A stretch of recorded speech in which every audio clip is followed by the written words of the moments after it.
अस्सलामुअलैकुम, welcome back to my channel. I hope कि आप सब लोग बिल्कुल खैरियत से होंगे और अल्हम्दुलिल्लाह मैं भी बिल्कुल ठीक हूँ।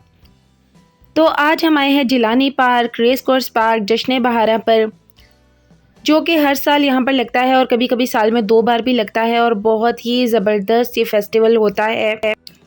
ये फेस्टिवल फुली हमारे कल्चर को रिप्रेजेंट करता है। यहाँ पर हर सूबे के लोग अपना स्टॉल लगाते हैं और बहुत ही ज़बरदस्त जगह है अपने बच्चों को लेकर जाने के लिए, अपनी फैमिली के साथ जाने के लिए।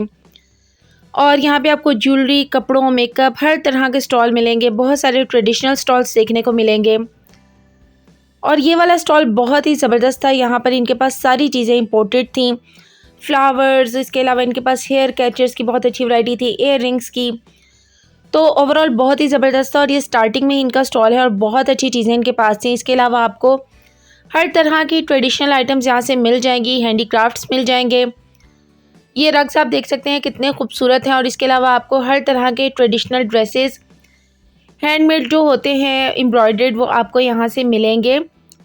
और यहाँ पे आपको बिल्कुल रिजनेबल प्राइसेस में सब चीज़ें मिल जाएंगी और आप यहाँ पे आराम से बारगेनिंग भी कर सकते हैं, कोई ऐसे मसले वाली बात नहीं है। ये लोग बहुत आराम से अपने रेट्स कम कर लेते हैं। इसके अलावा हैंडमेड डेकोर आइटम्स की भी बहुत ही ज़बरदस्त रेंज थी। यहाँ पर ज्वेलरी की बहुत अच्छी रेंज थी, जूते, चप्पल। कौन सी ऐसी चीज़ है जो आपको इस स्प्रिंग फेस्टिवल से नहीं मिलेगी?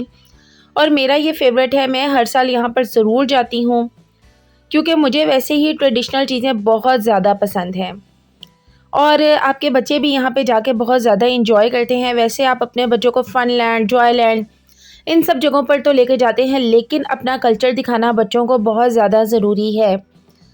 तो ये सब चीज़ें जो है यहाँ पर बहुत ही ज़बरदस्त हैं और बच्चे यहाँ पे बहुत इंजॉय करते हैं क्योंकि यहाँ पे आपको स्टॉल्स के साथ साथ यहाँ पे आपको फूड स्टॉल्स बहुत अच्छे मिलेंगे। इसके अलावा बच्चों के इंजॉयमेंट के लिए यहाँ पर झूले बहुत ज़्यादा हैं।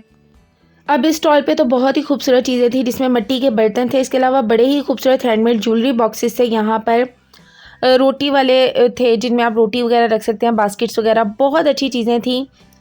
और ज्वेलरी वगैरह, मेकअप, बैग्स, हर टाइप की चीज़ें आपको यहाँ पे मिल जाती हैं। और इसके अलावा अब तो यहाँ पे डेली शाम में लाइव कॉन्सर्ट भी होता है जिसमें डिफरेंट किस्म के सिंगर्स आते हैं। तो आप अगर सुबह जाएंगे तो आपको यकीनन यहाँ पे रात हो जाएगी और आप लोग बहुत ज़्यादा इंजॉय करेंगे।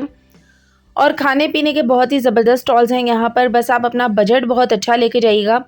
चीज़ें बेशक रिजनेबल प्राइसेस में हैं, लेकिन अगर बच्चे आपके साथ हैं तो उनको यहाँ पे बहुत ज़्यादा चीज़ें नज़र आएंगी और वो बहुत ज़्यादा डिमांड्स भी करेंगे। तो इस चीज़ के लिए आपने मेंटली प्रिपेयर होकर जाना है क्योंकि हमारे साथ ये हो चुकी है।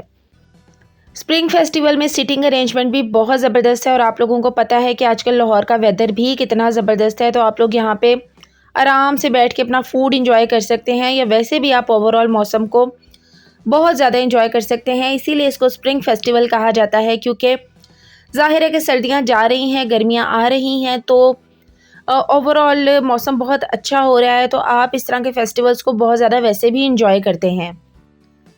हैंडीक्राफ्ट्स के बहुत ज़्यादा स्टॉल से यहाँ पर चीज़ें बहुत ही अच्छी लग रही थी और ये वाले तो बर्तन मेरे बहुत फेवरेट हैं, लेकिन मुझे लगता है कि इनका या तो आप पूरा सेट बनाएं क्योंकि इनकी लुक ही ऐसी है कि आपके पास पूरा सेट होना चाहिए और उस सेट को रखने की जगह भी होना चाहिए। और मेरा किचन इतना ओवरलोडेड है कि अब मेरे पास तो फ़िलहाल बिल्कुल भी जगह नहीं है। अदरवाइज़ मुझे ये वाले बर्तन बहुत पसंद है, बहुत ट्रेडिशनल वाइब्स आती हैं इनमें से। और ये वाला स्टॉल बेस्ट स्टॉल था पूरे फेस्टिवल का। इनके पास बहुत आला क्वालिटी के वुडन आइटम्स थे और बहुत डिफरेंट चीज़ें थी इनके पास और प्राइसेस बिल्कुल रिजनेबल थे। इनसे मैंने कुछ चीज़ें बाय भी की थी और क्वालिटी बहुत अच्छी थी और मेरा तो दिल चाहता था पूरा स्टॉल ही बाय कर लूँ। इसके अलावा यहाँ पर चाय आपको बहुत ज़्यादा मिलेगी और हर तरह की चाय मिलेगी। तो चाय लवर अगर आप हैं तो यहाँ पे आप चाय को बहुत ज़्यादा इंजॉय करेंगे क्योंकि चाय की बहुत ज़्यादा वैरायटी थी। इसके अलावा आपको यहाँ से पान वगैरह भी मिल जाएंगे और बहुत ही साफ़ सुथरा इंतज़ाम है इनका फूड का। और बहुत सारी लेडीज़ ने भी यहाँ पे स्टॉल लगाए हुए हैं, तो अगर आप भी लेडीज़ के स्टॉल देखें तो ज़रूर उनसे चीज़ें बाय करें और अपनी लेडीज़ को प्रमोट करें। इसके अलावा आपको यहाँ पे बारबेक्यू भी बहुत अच्छा मिल जाएगा और हर तरह की वैरायटी, मतलब कौन सा ऐसा फूड है जो आपको इस जश्न बहारा में नहीं मिलेगा, हर तरह का फूड आपको मिलेगा। और ये वाली चाय आप देखें तो देख के ही बहुत मज़ा आ रहा है और इस तरह की चाय बहुत टेस्टी लगती है। हम लोगों ने भी खाने के बाद ये वाली मटका चाय ली थी और इसका टेस्ट बहुत अच्छा था। इसके अलावा सरसों का साग और मकई की रोटी, जो कि हमारा ट्रेडिशनल फूड है, वो भी यहाँ पे आपको मिलेगा और बहुत अच्छी क्वालिटी की ये सब चीज़ें थी। नॉर्मली लोग इस तरह फुल डे इंजॉयमेंट के लिए जाते हैं तो घर से खाना वगैरह बना के ले जाते हैं, लेकिन आपको यहाँ पे ऐसा कुछ भी करने की ज़रूरत नहीं है। आप सिर्फ पैसे रखें अपने पास और फुल डे इंजॉय करें। और यहाँ पे बच्चों की हर तरह की राइड्स मिल जाएंगी, जिसमें कैमल राइड हो गई और इसके अलावा हॉर्स राइड हो गई, कार राइड्स हो गई। इसके अलावा यहाँ पे ये स्नेक हाउस भी था, लेकिन इसमें यकीनन मरे हुए सांप ही होंगे। अब 60 रुपये की टिकट में आपको ज़िंदा सांप तो नहीं मिल सकते। और ये भूत बंगला भी था। बच्चों ने ज़िद की थी कि हमने इसके अंदर जाना है, लेकिन मैंने ऐसा रिस्क बिल्कुल नहीं लिया, क्योंकि इसके एंट्रेंस से ही उन्होंने बाहर आ जाना था। इसके अलावा ईरानी प्रोडक्ट्स के बहुत सारे स्टॉल्स हैं यहाँ पर, जिसमें उनकी चॉकलेट्स, कैंडीज़ और ये सब चीज़ें थी। और ईच पैकेट जो है वो आपको 50 रुपीज़ में मिल रहा था, जो कि बहुत रीज़नेबल था। और ये वाली चॉकलेट्स मैं पहले यूज़ कर चुकी हूँ और इनकी क्वालिटी बहुत अच्छी होती है। इसके अलावा आपको बच्चों के हेयर एसेसरीज़ यहाँ पे बहुत रीज़नेबल प्राइसेस में मिलेंगे, जो कि इम्पोर्टेड थे और 200 में एक पैक मिल रहा था। उसमें अच्छे खासे थे और क्वालिटी बहुत औसम थी। और ट्रेडिशनल ज्वेलरी के इतने ज़बरदस्त स्टॉल्स थे यहाँ पर, और मुझे इतनी ज़्यादा ये ज्वेलरी पसंद है, लेकिन ज्वेलरी भी ओवरलोडेड है मेरे पास, इसलिए मैंने ज्वेलरी नहीं ली। इसके अलावा आपको यहाँ से रेडी टू वेयर कपड़े भी मिलेंगे और पामिस्ट वगैरह भी यहाँ पर बैठे हुए हैं। अगर आप हाथ दिखाना चाहें तो वो भी आप कर सकते हैं। और कराची वालों की निमको के बहुत ही ज़बरदस्त स्टॉल लगे हुए थे। उनकी क्वालिटी इतनी औसम थी। आपको पता है कराची की निमको बहुत ज़बरदस्त है।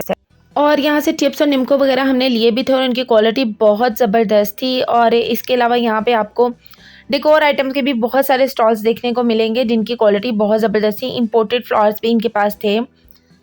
और वुडन आइटम्स आपको पता है ऑनलाइन कितनी एक्सपेंसिव मिल रही होती हैं, लेकिन इन लोगों के पास काफ़ी रीज़नेबल प्राइसेस में थी। और ये बार्गेनिंग वगैरह भी कर लेते थे, इस वजह से काफ़ी अच्छी रेंज भी थी इनके पास और प्राइसेस भी ठीक थे। और हर तरह के स्टॉल्स हैं यहाँ पर, जिसमें बच्चों के कपड़े भी हैं और नॉर्मल रूटीन के कपड़े भी आपको मिल जाएंगे। और अगर आप बच्चियों के ट्रेडिशनल ड्रेसेस यहाँ से लेना चाह रहे हैं तो वो भी आपको मिल जाएंगे। और ये किसी यूनिवर्सिटी ने स्टॉल लगाया हुआ था यहाँ पर केक्स का, और ये लोग ऑर्डर पर केक्स बनाते हैं। और इनके केक्स की क्वालिटी मुझे बहुत अच्छी लग रही थी। वैसे ये डमीज़ थे, लेकिन डिज़ाइंस बहुत ज़बरदस्त थे। हर तरह की क्रॉकरी आपको यहाँ से मिल जाएगी, मग्स हो गए और इसके अलावा प्लेटर्स वगैरह सब चीज़ें आपको यहाँ से मिलेंगी और अच्छे रेट्स पे मिल जाएंगी। लेकिन ज़ाहिर है कि इनको उठाने का भी बड़ा मसला होता है। अदरवाइज़ इनके प्राइसेस बहुत अच्छे थे यहाँ पर और क्वालिटी वगैरह भी अच्छी थी। और ये एक जूतों का स्टॉल भी यहाँ पर है और यहाँ पे 1000 और 500 की रेंज में सब जूते हैं। और ये सब जूते इंपोर्टेड हैं, लोकल नहीं हैं, मुख्तलिफ ब्रांड्स के जूते हैं। मैंने भी यहाँ से एक बोलजान का जूता बाय किया था और बहुत ही कंफर्टेबल और ज़बरदस्त जूता है वो। तो मुझे सिर्फ 1000 में मिला था और 1000 में तो अब स्टॉल से भी जूता नहीं मिलता, तो काफ़ी अच्छा जूता मुझे यहाँ से मिल गया। और बस अब हम थक हार चुके थे और यहाँ पे लाइव कॉन्सर्ट की तैयारी थी, तो बस हम यहाँ पे आके बैठ गए। लेकिन कॉन्सर्ट स्टार्ट होने में भी काफ़ी टाइम था, तो हमने सोचा कि चलें कुछ खा पी आते हैं। तो बस अब हम फिर खाने वाले स्टॉल्स की तरफ आ गए थे, क्योंकि पूरा दिन घूम फिर के काफ़ी भूख लग गई थी। वैसे तो खाते पीते रहे थे सारा दिन बच्चे भी, लेकिन एक प्रॉपर मील हमने नहीं लिया था। तो यहाँ पे हमने साग और मकई की रोटी ली और इसके अलावा भटूरे लिए और बिरयानी भी हमने यहाँ पर मंगवाई थी। और आप देख सकते हैं कि यहाँ पे हमें रात ही हो गई थी और बस कॉन्सर्ट ज़रा लेट हो गया था। अदरवाइज़ ये बता रहे थे कि नॉर्मली तो रूटीन में ये कॉन्सर्ट टाइम से स्टार्ट हो जाता है, लेकिन उस दिन ये काफ़ी लेट हो गया था। तो बस हमने थोड़ा सा ही कॉन्सर्ट एंजॉय किया था और बच्चे तो थकने का नाम ही नहीं ले रहे थे, इनका तो डांस ही बंद नहीं हो रहा था। इस कॉन्सर्ट में ये हर सूबे को रिप्रेजेंट कर रहे थे और बहुत ही ज़बरदस्त था। लेकिन अब हम काफ़ी लेट हो चुके थे, तो हमने सोचा कि चलें बस अब हम वापसी की राह लेते हैं और बस फिर अब हम वापस जा रहे थे। Thank you so much. अल्लाह हाफिज़।